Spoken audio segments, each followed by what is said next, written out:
కొనసాగించాలి పాత ఉపాధి హామీ చట్టాన్ని యథావిధిగా వెంటనే కొనసాగించాలి పాత ఉపాధి హామీ చట్టాన్ని యథావిధిగా వెంటనే కొనసాగించాలి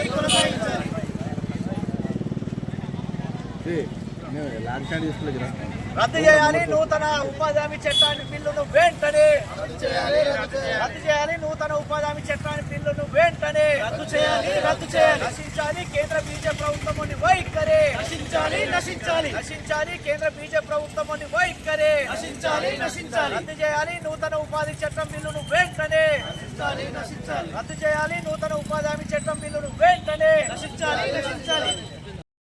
ప్రభుత్వం వైఖరి రద్దు చేయాలి నూతన ఉపాధి చట్టం బిల్లును వెంటనే రద్దు చేయాలి నూతన ఉపాధి హామీ చట్టం బిల్లును వెంటనే రద్దు చేయాలి నూతన ఉపాధి హామీ చట్టం బిల్లును వెంటనే నశించాలి కేంద్ర బీజేపీ ప్రభుత్వం వైఖరి నశించాలి కేంద్ర బీజేపీ ప్రభుత్వం వైఖరి వర్ధిల్లాలి కేంద్రంలో అధికారం ఉన్నటువంటి బీజేపీ ప్రభుత్వము మహాత్మా గాంధీ గ్రామీణ జాతీయ ఉపాధి హామీ పథకంలో మహాత్మా గాంధీ పేరు తొలగిస్తూ జీరామ్జీ పేరు మీద ఈరోజు ఉపాధి హామీ పథకాన్ని పారుస్తూ ఈరోజు అనేక పథకాలను దూరం చేసే కుట్రలో భాగంగా ఉపాధి హామీ నూతన చట్టాన్ని తీసుకొచ్చింది. దీన్ని సిపిఎం పార్టీగా వ్యతిరేకిస్తూ ఆ జీవో కాపీలను దానం చేయడం అనేటువంటిది జరిగింది. దేశవ్యాప్తంగా ఈ నిరసన కార్యక్రమం కొనసాగుతూ ఉన్నాయి. కేంద్రంలో అధికారంలో బీజేపీ ప్రభుత్వము మొదటి నుంచి కూడా ఈ ఉపాధి హామీ పథకానికి సంపూర్ణమైన వ్యతిరేకమైన పార్టీగానే కొనసాగుతూ ఉంది.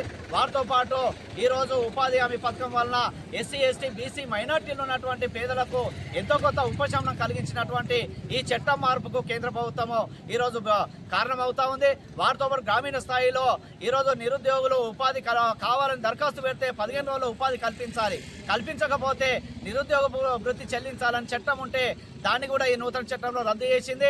గ్రామ సభలు పెట్టుకొని పనులు ఎక్కడ చేయాలో నిర్ణయం చేసే గ్రామ సభల అధికారాలను కూడా తొలగిస్తూ కేంద్ర ప్రభుత్వమే నోటిఫై చేసిన గ్రామాల్లో ఈరోజు ఉపాధి హామీ పథకాన్ని అమలు చేయాలనేటువంటి ఒక దుర్బుద్ధితోటి ఈరోజు మొత్తం గ్రామీణ స్థాయిలో ఉన్నటువంటి ధనిక వర్గానికి పేదలు మోకరిల్లే పద్ధతిలో ఈరోజు చట్టం మార్పుకు కేంద్ర ప్రభుత్వం వివరిస్తూ ఉంది. కాబట్టి సిపిఎం పార్టీగా దీన్ని తీవ్రంగా వ్యతిరేకిస్తూ ఉన్నాం. ఏదైతే పాత 2005లో మహాత్మా గాంధీ జాతీయ గ్రామీణ ఉపాధి హామీ పథకం ఉందో అదేవిధంగా కొనసాగించాలని, లేకపోతే రాబో రోజుల్లో గ్రామీణ స్థాయిలో కూలీలు, కార్మికులు, రైతులు, వృత్తిదారులు ఐక్యమై ఈ బీజేపీకి తగిన బుద్ధి చెప్పడానికి ప్రజలు సిద్ధపడతారని చెప్పి సిపిఎం పార్టీగా హెచ్చరిక చేస్తా ఉన్నాం.